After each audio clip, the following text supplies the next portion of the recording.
il faut qu'on parle. Elle est affreuse cette phrase. Bref, je vois trop de personnes qui, parce que sont dans une relation avec un lien d'âme, mettent de côté la matière. La relation flamme jumelle, couple sacré, âme sœur, ce que tu veux, une relation qui a un lien d'âme derrière ne veut pas dire que c'est la seule chose dont tu dois t'occuper. Si je prends notre cas, le couple sacré, la relation flamme jumelle, il y a quelque chose qui se passe dans l'invisible et il y a ce qui se passe dans la matière. Les deux sont autant importants.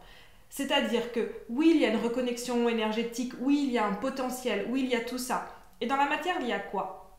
J'ai déjà fait une vidéo il y a quelques temps, il n'y a pas très longtemps, où je parlais de l'importance de se rendre compte de est-ce que tu es en fantasme, en illusion du potentiel de cette relation ou est-ce que tu regardes la réalité? Ben là, c'est encore une fois, au niveau de la communication, est-ce que tu regardes la réalité de ta relation? Pourquoi je suis un peu plus énervée que d'habitude sur ce point-là? Si tu ne le sais pas encore, moi je travaille sur justement la communication sacrée. Donc les personnes qui ont un lien d'âme et qui vont justement être beaucoup plus amenées, appelées à guérir leurs blessures, à prendre conscience de leur ego, à comprendre comment tout ça fonctionne et en plus à créer un espace suffisamment sécurisant pour que l'autre puisse aussi faire tomber les barrières de l'ego et s'exprimer en tant que lui-même ou elle-même. Donc ça, moi, c'est ce que je fais. C'est ce que je fais dans un accompagnement de 3 mois pour vraiment être initié à cette communication sacrée et qui fonctionne sur tous les plans. Ça me touche en fait aujourd'hui parce que je vois des personnes qui mettent énormément de temps à décider de s'engager sur ce chemin-là, avec moi ou avec quelqu'un d'autre. C'est pas la question. La question, c'est de décider de s'engager à élever ses compétences de communication avec l'autre, de communication dans la matière. La communication dans l'invisible, c'est une chose. Le fait d'éveiller tes dons, d'éveiller tes capacités, c'est une chose. Maintenant, dans ta vie de tous les jours, si tu veux une relation qui fonctionne, si tu veux une relation qui est pérenne, qui va durer dans le temps et dans laquelle tu vas pouvoir être toi-même et kiffer ta putain de life et pas seulement être en train de « Ah, j'ai une blessure » et lui, son ego et machin, et tout le temps être en train de réparer et de guérir et machin, c'est pas ça la vie. On n'est pas juste là pour guérir des trucs. Le nombre de personnes qui me disent « Oui, je viens de passer dans une phase de nettoyage et de guérison et c'était dur et machin. » Oui, d'accord. Mais il y a autre chose. Enfin, moi, j'attends autre chose de la vie. Moi, j'attends autre chose de ma relation. Moi, je veux la kiffer, ma relation. Je veux prendre du plaisir. Je veux m'amuser aussi. Bien sûr qu'elle me fait grandir. Bien sûr que j'ai plein de choses à comprendre. Mais c'est pas la majorité de ce que je vis. Et j'ai pas envie que ça soit la majorité de ce que tu vis non plus. Ta relation, elle est pas là pour te faire souffrir. Si tu passes ton temps à grandir, à libérer, à nettoyer, tu passes ton temps à souffrir. Et c'est pas l'idée. En tout cas, pas pour moi. Je te laisse juste méditer sur qu'est-ce que tu veux pour toi. Et donc, je vois tellement de personnes qui mettent trop de temps à prendre cette décision de se former, d'élever leurs compétences en communication. Ce n'est pas inné. Savoir parler à l'autre, exprimer qui on est, c'est pas inné. Sinon, il n'y aurait pas autant de travail, de conscience, de développement personnel, il n'y aurait pas autant de coachs et de thérapeutes et de psy et de tout ce que tu veux. C'est pas inné, on a besoin de l'apprendre parce qu'on est conditionné. On vit dans la manière dont on grandit, dont on se construit, on est conditionné et on se conditionne à ne pas être nous-mêmes. Donc on doit désapprendre tout ça pour réapprendre à être nous-mêmes. C'est pareil avec la communication. Tu peux trouver la meilleure personne pour toi. Si tu ne sais pas t'exprimer, si tu n'oses pas exprimer qui tu es, tes besoins, tes limites, et si tu ne sais pas créer un espace sécurisé pour que l'autre fasse la même chose, ça ne fonctionnera pas, même si c'est la bonne personne pour toi. Donc, franchement, si tu regardes cette vidéo, n'attends pas pour développer tes compétences en communication. Sur la chaîne, il y a une masterclass qui s'appelle Exprimer ses besoins. Donc déjà là, je te donne plein d'informations sur comment tu peux exprimer tes besoins, reconnaître c'est quoi tes besoins dans la relation. C'est fini le moment où je m'apporte tout à moi et je me donne tout à moi. Non, là, on est dans l'ère de la relation, donc ça aussi, il faut le prendre en compte. Donc je t'ai fait une masterclass spécifiquement là-dessus, tu peux la retrouver sur la chaîne. Donc, l'idée là vraiment, le message que je vais te faire passer, en fait, pourquoi ça me touche aussi, j'y suis pas venue, mais pourquoi ça me touche? Ça me touche parce que il y a quelques mois, je parlais avec une personne qui justement avait besoin d'augmenter ses compétences à oser être elle-même, à oser exprimer ses besoins et à faire fonctionner son couple. En plus, souvent dans les couples sacrés, on travaille ensemble, en tout cas on est très proche au niveau du business, de l'argent. Et alors si on ne touche pas, si on ne travaille pas sur ces compétences de communication sacrée, ça vient toucher directement le business et l'argent. On le voit, nous, avec Eloa. Et toutes les personnes qui sont en couple sacré et qui vivent la même chose, qui vivent ça, me le disent aussi, il y a un impact direct entre leur relation et leur business.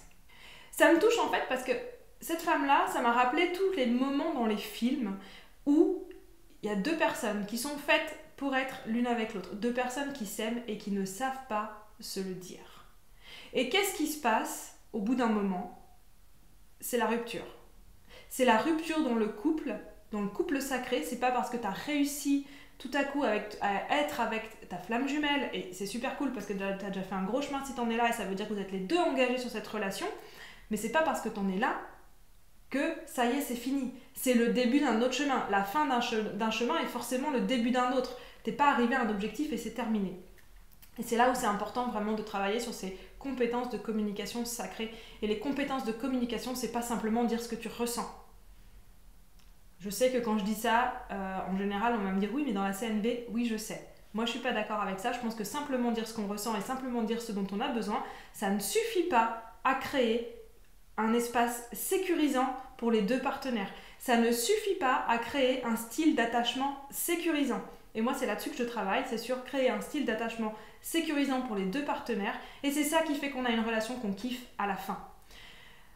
Donc voilà pourquoi je voulais faire cette vidéo aujourd'hui, parce que moi, je suis super touchée de voir que des personnes qui sont faites pour être ensemble, en fait, n'y arrivent pas. C'est un truc qui me déchire le cœur, en fait, moi, de voir des personnes qui sont faites pour être ensemble et qui n'arrivent pas à se le dire, qui n'arrivent pas à communiquer au quotidien, qui n'arrivent pas à juste rester ensemble simplement parce que elles n'élèvent pas leurs compétences en communication, elles ne font pas le choix d'être suivies dans leur relation parce que plein de choses, et souvent dans les couples sacrés, on fait partie des gens qui accompagnent, on est des thérapeutes, donc il y a une grande partie de nous, en tout cas il y a une part de nous, il y a une part de notre ego qui pense qu'on devrait y arriver, qu'on devrait savoir, et on met vachement de temps en fait à être capable de demander de l'aide à cet endroit-là. Parce que comme je disais, il y a un gros égrégore collectif qui pense que si on est avec la bonne personne, ça va forcément marcher. Donc ça, on a besoin de le dépasser.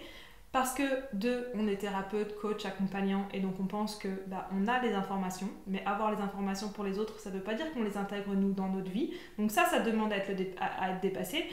Et donc tout ça, ça demande à prendre une posture d'humilité énorme, de remettre notre ego à notre place et de le regarder dans notre cœur. Est-ce qu'aujourd'hui, ta relation, ton couple, t'inspire?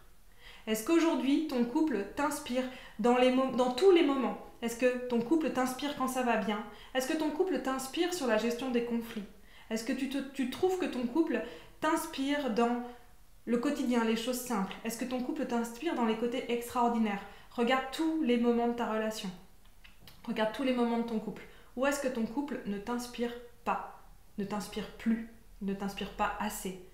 S'il reste des endroits comme ça dans ton couple, c'est qu'il y a quelque chose à faire, il y a quelque chose à changer. Et si tu veux changer ça avec moi, je te mets un lien dans la description et tu peux rejoindre l'initiation et t'initier à la communication sacrée. Je te dis à très vite. Je te fais plein bisous. Merci de m'avoir écouté. Je sais que c'était une vidéo un peu plus énervée que d'habitude, mais c'est parce que c'est vraiment quelque chose qui me touche très fort. Voir des gens qui s'aiment, voir des gens qui sont faits pour être ensemble, ne pas y arriver. Juste de le dire, ça me fend le cœur, et moi, ma mission, c'est de changer ça. Donc, si simplement j'ai pu te donner envie de changer la manière dont tu fonctionnes, d'élever tes compétences en communication et de prendre en main tes relations, déjà, ma vidéo aura servi à quelque chose. Je te souhaite une belle journée ou une belle soirée, ça dépend de là où tu en es dans ta journée, et je te dis à très bientôt. Salut!